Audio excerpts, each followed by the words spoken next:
자, 이번 강의에서는 계속해서 14번부터 한번 진행을 해볼게요. 14번 문제는 이 정보의 효율성 파트에 나오는 계산 문제죠. 원래는 이제 이 정보의 효율성의 계산 문제는 보통 정보 가치를 구하시오 이런 문제가 좀 많이 나오는데요. 저는 좀 특이하게 박씨가 얻게 되는 초과 이윤을 한번 구해봐라 이런 문제를 한번 내봤습니다. 문제 상당히 복잡합니다. 그래서 이 문제를 한번 분석을 해보도록 하겠습니다. 신도시로 개발될 가능성이 있는 지역 인근에 토지가 하나 있는데요. 만약에 신도시로 개발이 된다. 1년 후죠. 1년 후에 개발이 됐을 때는 7,200만 원이 됩니다. 그런데 개발이 되지 않으면 4천만 원이 되고, 박 씨의 요구 수익률은 현재 20%라고 주고 있고요. 개발 가능성이 40%다 주고 있죠.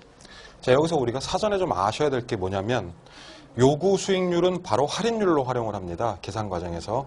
그래서 1년 후라고 그랬으니까 투자 시점으로 할인하면은 얘를 20%를 활용을 하는 거고, 개발 가능성이 40%니까 개발이 무산될 가능성은 60%구나라는 말이 숨어 있다는 걸 알 수가 있습니다. 이렇게 알아내셔야 되고요. 자, 그런데 박 씨가 말이죠. 해당 도시가 확실히 신도시로 개발될 가능성이 있다. 이런 정보를 얼마에 얻게 되냐면 1,000만 원에 취득하게 되죠. 이것을 정보비용이라고 합니다. 그럼 과연 이 1,000만 원을 쓴 박 씨는 초과이윤을 얻을 수 있겠는가? 그렇다면 그건 얼마인가? 그걸 구하는 문제입니다. 자, 일단은 이 초과이윤을 구하려면 뭘 아셔야 되냐면 첫 번째로 정보의 값어치, 즉 100% 확실히 개발된다는 정보의 값이 얼마인지를 알아야 됩니다. 그래서 이 정보 가치를 구해야 되는데 정보 가치를 구하는 패턴은 이렇게 가죠. 그러니까 개발이 100% 확실히 됐을 때 그때 토지 가치를 구한 다음에 여기서 빼기 개발이 될 가능성이 40%고 안 될 가능성이 60%인데 이 불확실성이 있을 때 토지 가치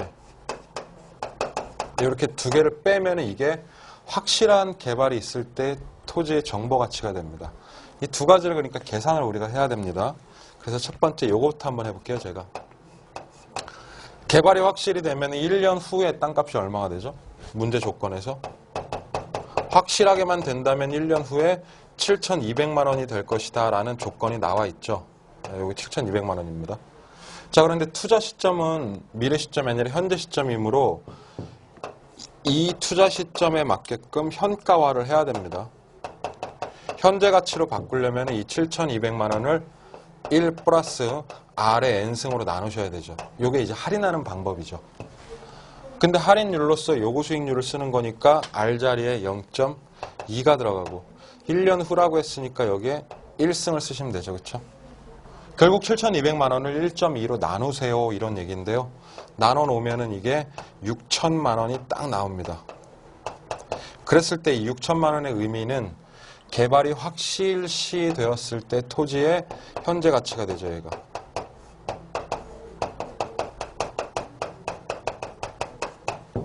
자, 일단은 확실하면 6천만 원짜리 토지가 됩니다. 그런데 지금 불확실성이 껴있죠. 얼마 껴있냐면 4대 6이잖아요. 개발 가능성이 40, 무산 가능성이 60. 그러니까 불확실성이 반영이 됐을 때는 토지 가치가 어떻게 바뀌는지 추적해 봅시다. 1년 후에 만약에 개발이 되면은 확실히 7,200만 원이 되는데 그렇게 개발될 가능성이 40%가 있죠. 0.4. 이렇게 되는 거고요. 자, 얘를 계산을 하면은 2,880만 원이 됩니다. 그리고 만약에 개발이 되지 않을 가능성이 있죠.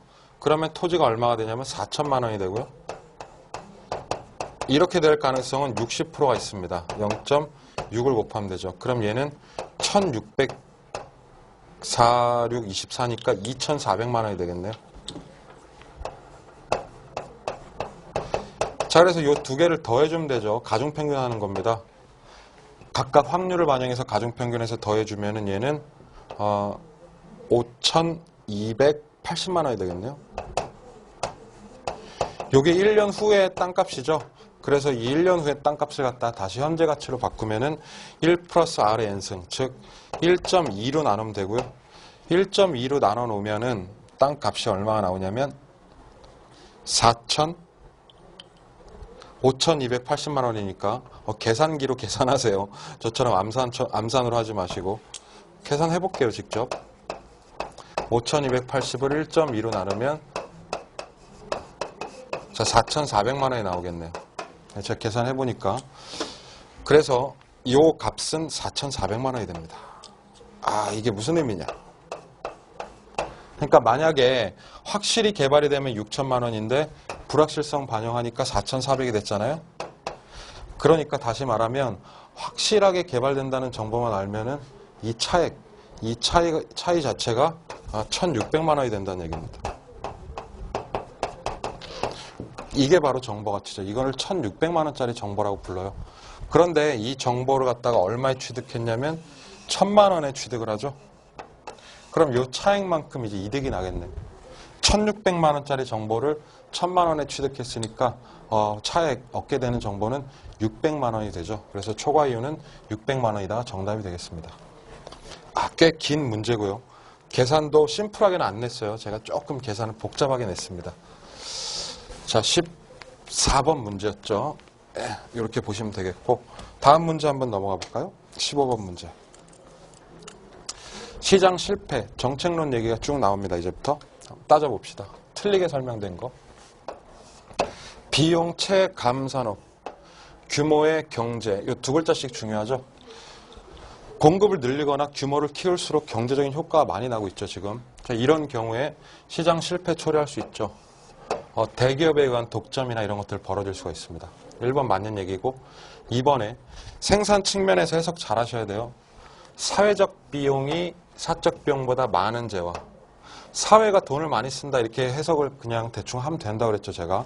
사회가 돈을 많이 쓰는 거는 부의 외부 효과죠. 그래서 부의 외부 효과이기 때문에 어떤 생산된다? 과대 생산된다. 맞습니다. 2번도 맞는 얘기.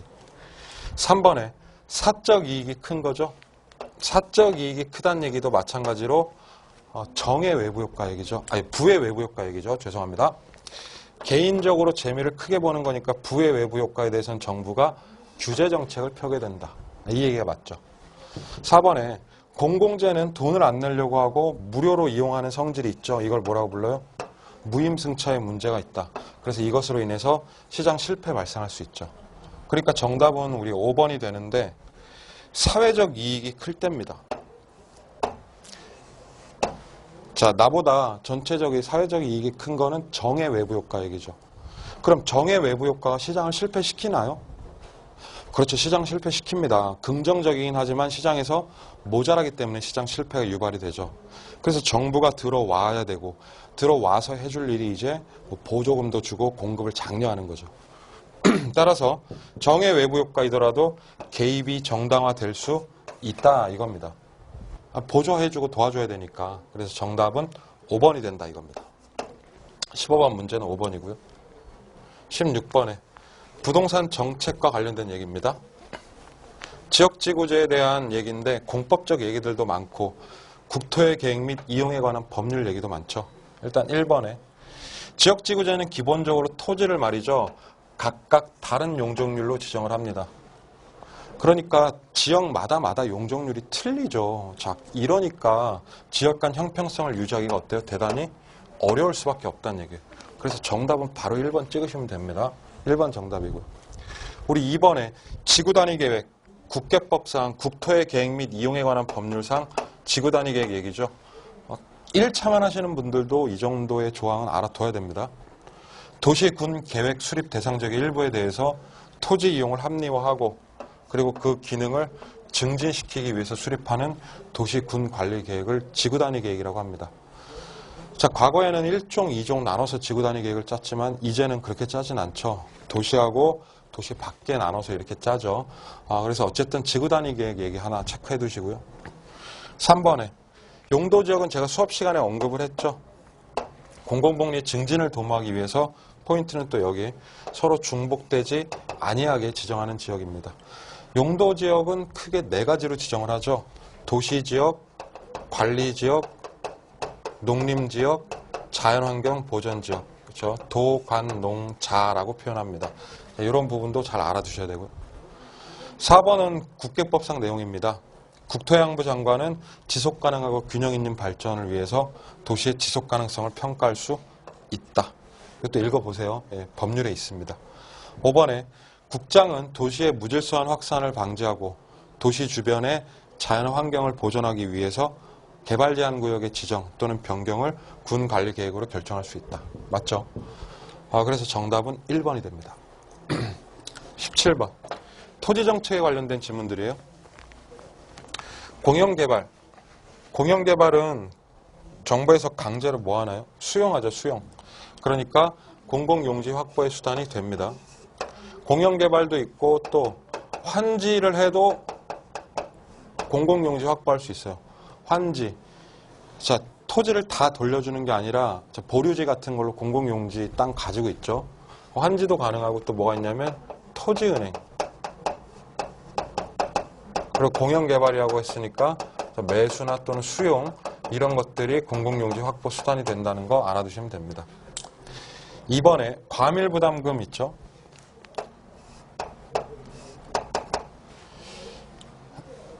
수도정비계획법에 의한 과밀부담금, 개발업자로 하여금 과밀 유발 시설들을 설치했을 때 내는 이 부담금 성격에 있는 돈은요, 개발업자가 얻게 되는 개발이익을 환수하는 하나의 수단이 될 수 있다.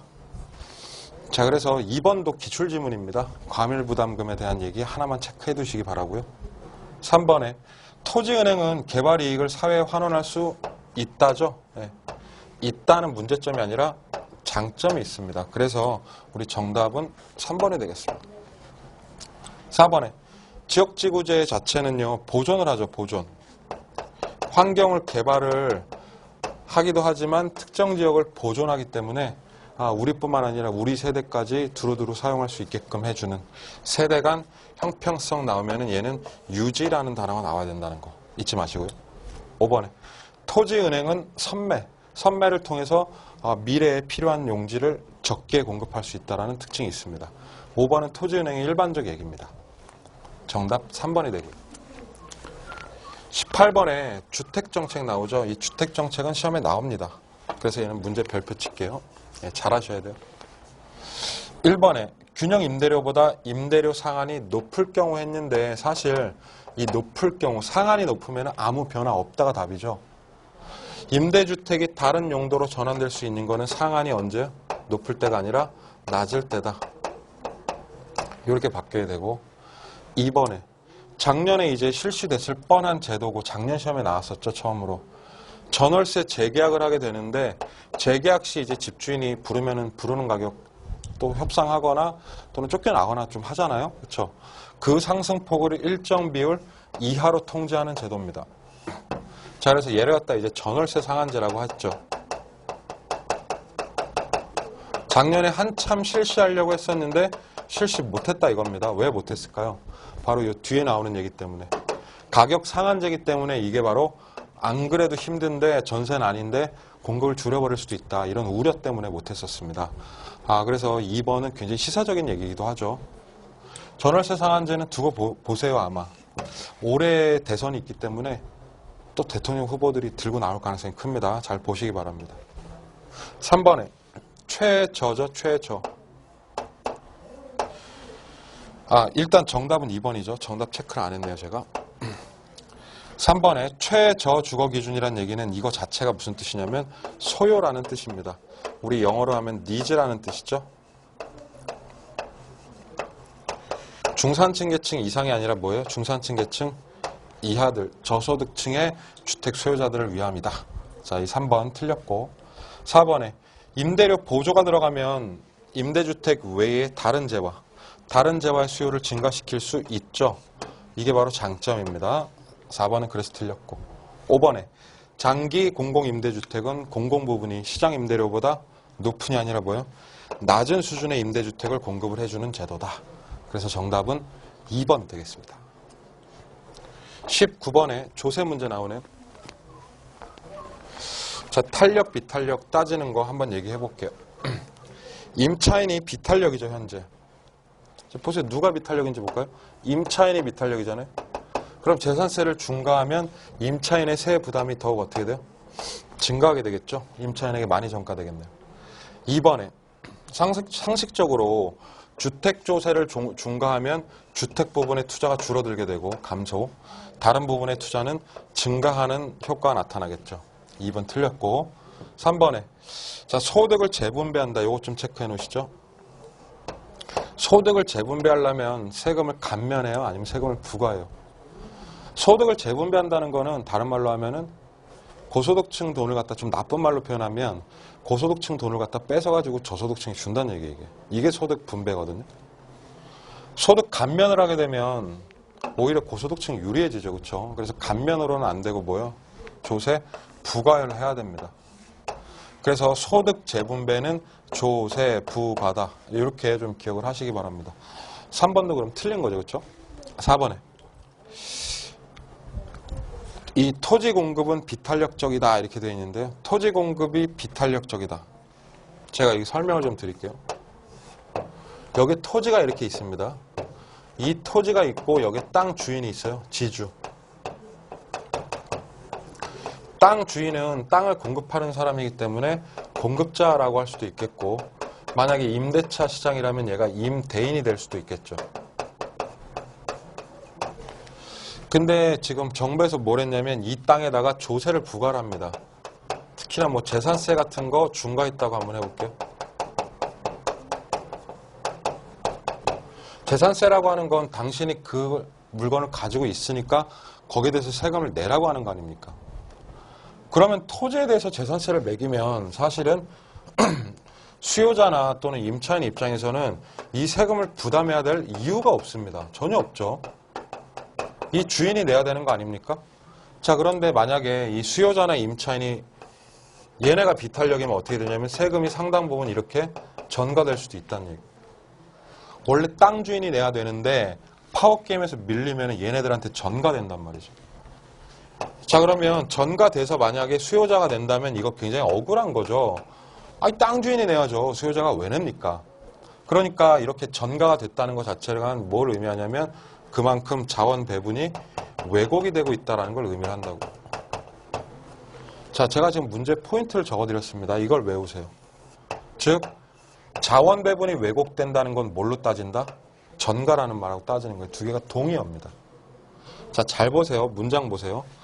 토지에 지금 뭐라고 나왔냐면 공급이 비탄력이다. 공급이 비탄력이면 세금은 누가 많이 부담해요? 공급자가 많이 부담하죠. 그러면 수요자에게 전가가 잘 된다 안 된다? 전가 잘 안 됨 이렇게 되는 거죠. 해석을 하자면. 전가가 잘 안 된다는 얘기는 똑같은 말로 하면 자원 배분이 잘 왜곡되지 않는다 이런 말이 된다는 거죠. 이걸 해석하는 연습을 하시면 돼요. 그래서 두 번째 줄에 보유세는 자원 배분 왜곡이 작은 즉 전가가 잘 안 되는 특징이 있다 이런 얘기입니다. 그래서 정답이 4번이 되죠. 연습하셔야 돼요. 5번에 수요의 탄력성이 크죠? 수요의 탄력성이 클 때, 즉 수요자가 탄력적이니까 세금은 누구? 공급자가 많이 부담합니다. 상대적으로 주택, 공급자에게 많이 귀착된다가 정답이 되겠습니다. 자, 이 내용하고 이 4번 지문하고 연계해가지고 공부를 좀 해놓으시기 바랍니다. 20번 투자론 들어가죠. 투자 의사결정에 관한 설명 중에 틀린 것은 투자자는 위험 회피형이라고 가정을 합니다. 1번에 포트폴리오 구성을 할 때 수익률 변동, 수익률 변동이 요게 이제 시험 문제죠. 유사냐 반대냐. 반대가 될수록 좋죠. 반대가 된다는 얘기는 상관계수라는 개념으로 따져보면 상관계수가 마이너스 쪽에 가까울수록 좋다. 마이너스 1쪽에 가까울수록 좋죠. 2번에 평균이 동일하다. 무슨 뜻이요? 수익률이 같다 이런 얘기죠. 그러면 위험이 어떤 거요? 작은 투자안이 유리하다. 당연한 얘기요. 3번에 투자 가치가 커야 투자하죠. 그래서 투자 가치가 큰 투자안을 선택하는 거 맞고요. 4번에 자기 자본 수익률이 레버리지죠. 타인 자본 수익률, 요건 금리라는 뜻으로 해석을 합니다. 항상 이 수익률이 금리보다 높다. 오케이, 정의 레버리지. 그래서 두 번째 줄에 차입을 통한 투자 행위가 유리하다. 그럼 정답은 자연스럽게 5번이 되겠네요. 순영가는 뭐보다 클 때 투자하냐면 0보다 클 때 투자하죠. 맞죠? 그리고 문제는 이 편익비용률인데 편익비용률 BC 비율이죠. 이 BC 비율은 다른 말로 뭐다? 얘가 수익성 지수라는 거 알고 계셔야 됩니다. 그렇기 때문에 0이 아니라 몇을 기준으로 한다? 얘는 1이에요, 1. 그래서 BC 비율이 1보다 커야 됩니다. 그래서 틀린 문장이에요. 그렇게 보시면 되겠습니다. 21번. 며칠 전 결혼한 신혼부부 L씨와 P씨가 있는데 아파트를 분양을 받았습니다. 저당이 설정이 되어서 융자금이 6천만 원이 들어가 있네요. 그럼 6천만 원을 저당 대부액이라고 하면 되죠. 원리금 균등 상환 조건이고요. 저당 상수 냄새 납니다, 벌써부터. 그리고 기간은 10년, 연리 10%, 그리고 연 이자율이 10%라고 할 때 이들이, 자 보세요, 상환을 하는데 무슨 상환을 하냐면 매 월 상환을 한다 이 얘기예요. 그래서 요 마지막에 좀 함정이자 포인트가 있죠. 그럴 때 얼마씩 갚아 나가는가. 상환액을 구하세요. 그러니까 저당 상수 쓰란 얘기예요. 이 신혼부부가 갚아야 되는 돈, 즉 원리금은 어떻게 구하냐면 융자액 얼마죠 지금? 6천만 원. 그러니까 6천만 원 곱하기 저당 상수하면 된다는 얘기예요. 자, 근데 중요한 건 이거죠. 저당 상수를 쓸 때 10%짜리 10년을 쓰는 게 아니라 이건 지금 연조건이잖아요. 이 연조건을 뭘로 바꿔야 돼요? 월조건으로 바꿔야 된다. 이게 포인트입니다, 이 문제. 그래서 6천만 원 곱하기 저당 상수라고 쓰신 다음에 이 10%는 월조건으로 어떻게 바꾸냐면 10%가 0.1이죠. 1년에 0.1이란 얘기잖아요. 그러니까 이거는 월금리 12로 나누시면 돼요. 이렇게 쓰시면 되고 10년은 개월수로 따지자면 120개월을 써버리면 되는 거죠. 그렇죠? 그래서 이렇게 넣어가지고 식을 만들면 됩니다. 저당 상수 구하는 공식이 이렇게 되죠. 6천만 원 곱하기 저당 상수는 R이 위로 갑니다. 연금의 역수이기 때문에. 그래서 일단은 1 마이너스 1 플러스 R이 12분의 0.1이죠. 이 12분의 0.1에 기간승 120이니까 마이너스 120승이 들어갑니다. 요거 분의 1 마이너스 1 플러스 R의 마이너스 N승이죠. 요거 분의 R 12분의 0.1이다. 이렇게 하시면 되겠습니다. 요게 이제 제대로 된 정답이죠. 요거 고르시면 됩니다. 22번에 현금 수지 측정 방법이 나옵니다. 옳은 것은 이랬죠. 자, 또 틀린 거 한번 부분 찍어 봅시다. 현금 수지 측정 과정 중에서 투자 부동산으로서 얻을 수 있는, 여기가 나오네요. 최대한의 임대료 수입, 뭐라고 불러요? 최대 임대료 수입을 가능 조소득이라고 하죠. 1번 일단 틀렸고, 2번에 감가와 부채. 감가와 부채는 경비에 포함된다 안 된다? 영업경비 포함 안 되죠. 공실 및 불량부채, 부채 서비스액, 감가상각비, 소득세, 요거는 경비에 포함 안 됩니다. 그래서 이 감가와 부채는 경비에 가산하지 않고 현금 수지를 측정합니다. 이 부분이 틀린 거예요. 3번에 저당 대부 융자에 대한 매년의 원금 상환분과 이자 지급분, 이걸 합쳐서 원리금이라고 하죠. 또는 부채 서비스액. 이 부채 서비스액은 어디서 뺍니까? 유효조소득에서 빼는 게 아니라 순영업소득에서 빼야 되죠. 순영업소득에서 이것을 공제한 것을 세전 현금 수지라고 합니다. 그럼 3번도 틀린 거죠. 4번에 투자에 대한 지분 복귀액이죠. 지분 복귀액은 언제 생겨요? 자, 여기다 다시 한번 써볼까요? 지분 복귀액은 되팔 때 생기는 거잖아요. 되팔았으니까 나한테 돌아오는 금액이죠, 얘가. 그래서 요 기억을 합니다. 처분 시에 생긴다. 처분 시에 나한테 돌아오는 거 크게 세 가지 얘기를 해요, 시험에서. 첫 번째는 뭐가 돌아오냐면 내가 투자한 최초의 투자자금. 지분이죠, 이게. 이 투자자금이 첫 번째로 돌아오고, 두 번째로. 자, 만약에 본인이 빚을 갚았으면, 원금을 갚았으면 그만큼 지분이 형성이 되죠. 그래서 지분 형성분도 생깁니다. 지금 저는 지문에다가 원금 상환분이라고 했죠. 이 지분 형성분과 원금 상환분이 똑같은 얘기예요. 그리고 마지막으로 뭐가 생기냐면 부동산을 가지고 있었을 때 가지고만 있어도 값이 오를 수 있죠. 그래서 부동산에 가치 증가분이 생길 수가 있다. 뭐 아파트 가격이나 부동산 가격이 오른 거죠. 그렇죠? 그래서 이 세 가지가 지분 복귀액 범주에 포함된다는 겁니다. 그러니까 어쨌든 간에 4번은 그래서 정답이에요. 굉장히 어렵죠? 이 표현 한번 정리 쭉 해두시기 바랍니다. 5번에 원금 상환액은 부동산 가치를 실질적으로 상승시킵니다. 맞죠? 그래서 원금을 갚는다는 얘기는 그만큼 지분이 형성됐다는 얘기고, 따라서 영업소득세 산정 시에는 공제 대상에 포함되지가 않고요.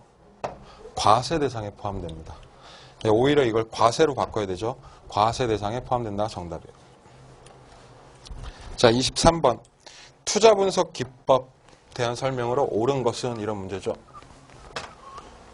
자, 몇 가지 짜잘한 분석 기법들이 나옵니다. 이거 한번 같이 정리를 해보도록 하겠습니다. 첫 번째, 단순 회수기간법 그랬는데 현금 유입액을 이런 표현이 있어요. 이 현금 유입액을 현재 가치로 할인한다. 그럼 단순이 아니라 이것은 현가 회수기간법 얘기죠. 예, 그래서 1번 틀렸네요. 2번에 세 전 현금 수지 승수 어림셈법인데 이거는 세 전 현금 수지 분해 세 전 나오면 수입은 지분, 투자액은 지분이 나와야 되죠. 그래서 총이 아니라 지분 투자액의 배수다. 외우셔야 됩니다. 그거 방법밖에 없어요. 이거는. 3번에 저당 대출자 은행이죠. 은행은 차입자의 부채 감당률을 판단하는데 1.0 이상이 될 것을 요구를 하죠. 이하가 틀렸죠. 4번에 투자안의 회수기간이 그랬습니다. 회수기간은 길수록 좋다, 짧을수록 좋다. 짧을수록 좋죠. 그래서 본인이 목표로 했던 것보다 짧게 나옵니다. 이러면 금방 회수가 된다는 얘기죠. 그러면 투자가 채택이 되죠. 그래서 정답이 4번이 되겠습니다. 5번에 지분 배당률의 역수. 지분 배당률의 역수는 뭐죠? 세 후 수익률이 아니라 세 전 현금 수지 승수가 되죠. 다시 한번 지분 배당률의 역수는 세 전 현금 수지 승수 역수입니다. 이렇게 되는 거예요. 자, 그래서 요 역수 잘 기억을 하시기 바랍니다. 5번 틀렸죠? 정답은 4번이 됩니다. 자, 다음 문제 24번 문제 한번 풀어보도록 하겠습니다. 투자 분석 기법에 대한 설명으로 옳은 것은 하는 문제죠.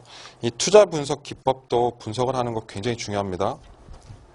1번부터 한번 살펴보겠습니다. 할인연금 수지 분석법에서라고 해서 이 할인연금 수지 분석법 얘기 나오는데요. 이 현금 수지 분석법은 어떻게 하냐면 일단은 1번 처음에 할 일이 미래 수입을 갖다 추정을 하죠. 그래서 미래의 유입액과 그리고 유출액을 추정을 합니다. 자, 그런 다음에 이걸 현재 가치로 바꿔서 상호 비교하죠. 이 두 개를. 현재 가치로 바꾸려면 뭐가 필요하냐면 할인율이라는 게 필요하단 말이에요. 이 할인율은 할인연금 수지 분석법에서는 대부분 뭘로 활용하냐면 요구 수익률로 할인합니다. 자, 그러면 이게 문제예요. 요구 수익률을 구하고 나서 투자안의 위험을 평가하느냐, 아니면 위험을 평가해서 요구 수익률을 결정하느냐, 그걸 따져야 돼요. 이 요구 수익률이라고 하는 건 위험에다가 할증을 하는 거죠. 그래서 이게 중요합니다. 유입과 유출을 구한 다음에 그 다음에 투자안의 위험을 평가를 하고 거기에 맞게끔 할인율을 결정을 하는 거라고. 그래서 요 순서 헷갈리시면 안 됩니다. 지금 우리 보시면 1번 지문 위험 조정 할인율을 결정한 후에 위험을 평가한다. 이게 틀린 말이죠. 그래서 먼저 이거 위험을 평가하는 게 먼저고 얘 한 다음에 그 다음에 할인율을 결정을 하는 게 2번이다. 이렇게 바뀌어야 됩니다. 아시겠죠? 2번에 할인연금 수지 분석법은 미래 현금 유입의 현재 가치죠. 그리고 유출의 현재 가치를 비교해서 여부를 결정한다. 1번 틀렸고 3번에 내부 수익률은 순현가를 몇으로? 0으로 수익성 지수를 1로 만드는 것이다. 틀렸죠? 4번에 지분 배당률은 지분 투자액분에 맞습니다. 세 전의 비율이다. 맞죠? 자, 그리고 지분 배당률은 뭐의 역수다? 세 전 현금 수지 승수의 역수다. 자, 바로 전 문제에서 풀었습니다. 이거. 그래서 정답이 4번이 됩니다. 순현가와 모든 판단 지표가 동일할 경우에 수익성 지수가 높게 나타나려면요. 초기의 현금 투자가 어때야 돼요? 자, 많은이 아니라 적은 사업일수록 수익성 지수가 당연히 높게 나오겠죠. 이 부분이 이제 틀렸네요. 정답 4번이고요. 25번에 투자의 위험과 수익에 대한 설명으로서 틀린 것은 이런 문제입니다. 1번 전액 지분 투자를 하게 된다. 융자 있다 없다? 융자 없죠. 그러면 지렛대 없습니다. 1번 맞아요. 2번 지렛대 효과란 이자율이 낮은 이자가 낮은 타인 자본을 쓰는 거죠. 그래서 자기 자본 수익률을 거꾸로 높이는 것이다. 항상 자기 자본 수익률 나와야 맞습니다. 3번에 투자자들의 개별적인 위험 혐오도, 그러니까 당신이 보수적이냐 공격적이냐 하는 거랑 무위험률 관계 있습니까? 아무런 관련이 없다가 정답입니다. 조심하셔야 돼요. 그럼 무위험률은 누가 결정하냐고 물어보면 뭐라고 그럴까? 자, 일반 경제 상황이 결정합니다. 그래서 얘는 경제가 결정하는 거예요. 자, 이렇게 알고 계셔야 돼요.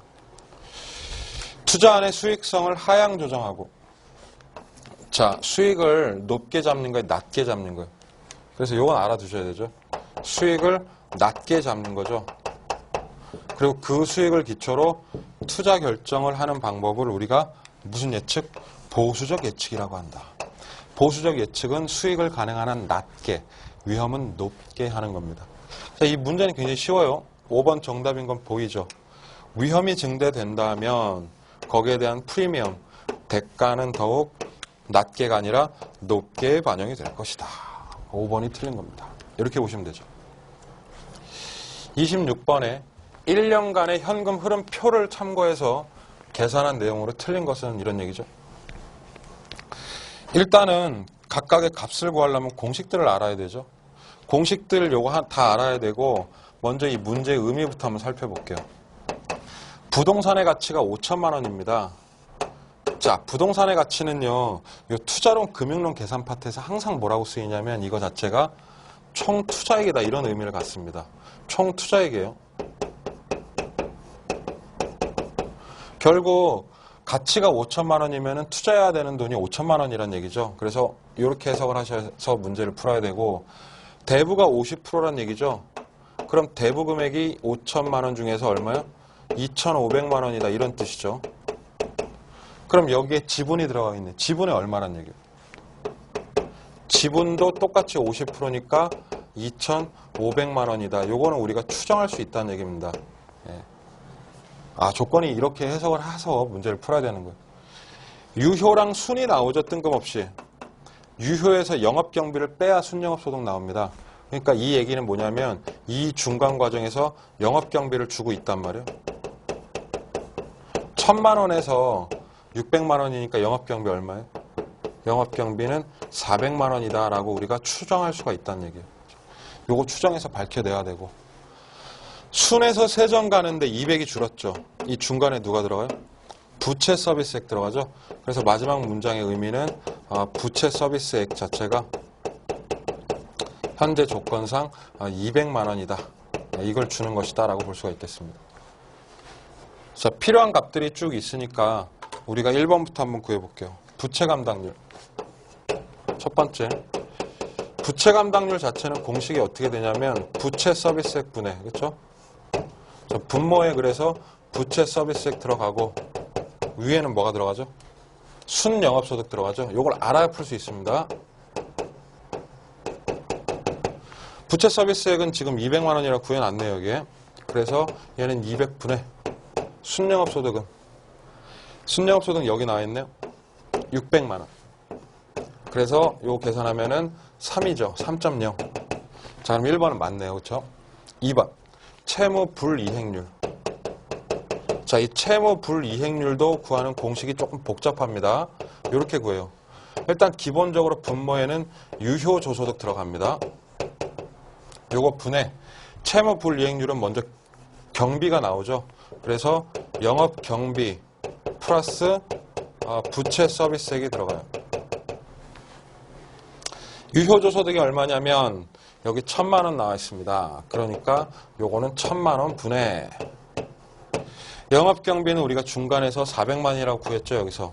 그래서 400만 플러스 부채 서비스액은 여기 있네요. 200만. 그러니까 1000만 원분의 600만 원이니까 0.6이 되죠. 아, 그래서 2번이 틀렸네요. 1.0이 아니라 0.6입니다. 3번은 지금 뭘 구하라는 얘기냐면 세전 현금 수지 승수죠. 세전입니다. 전 현금 수지 승수. 공식은 당연히 밑에 뭐가 들어가요? 세전 현금 수지 들어가죠. 승수니까 그대로 세전 현금 수지 분해.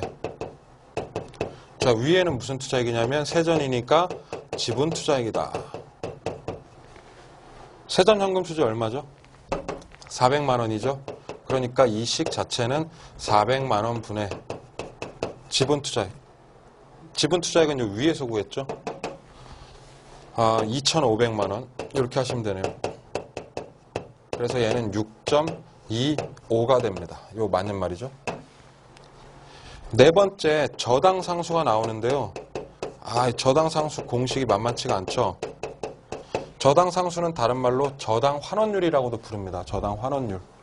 그러니까 얘는요 어떻게 되냐면 은행이 얻게 되는 수익률인데 은행의 융자액 분의 은행이 받는 돈 상환액이다 이렇게 돼요. 융자액 분의 상환액. 현재 융자 얼마예요? 2,500만 원이죠. 대부 비율. 그래서 2,500만 원 분의 얼마씩 받고 있냐면 부채 서비스액 200만 원씩 받고 있죠. 그래서 요거 계산하면 이제 0.08이 된다 이렇게 보시면 되고. 자, 마지막에 종합환원율 하나 남았죠. 5번에. 자, 종합환원율은 수익률법에 나오죠. 수익률법에 나오는 공식으로서 공식 자체는 총투자액분해. 얘는 순영업소득 기준으로 하죠.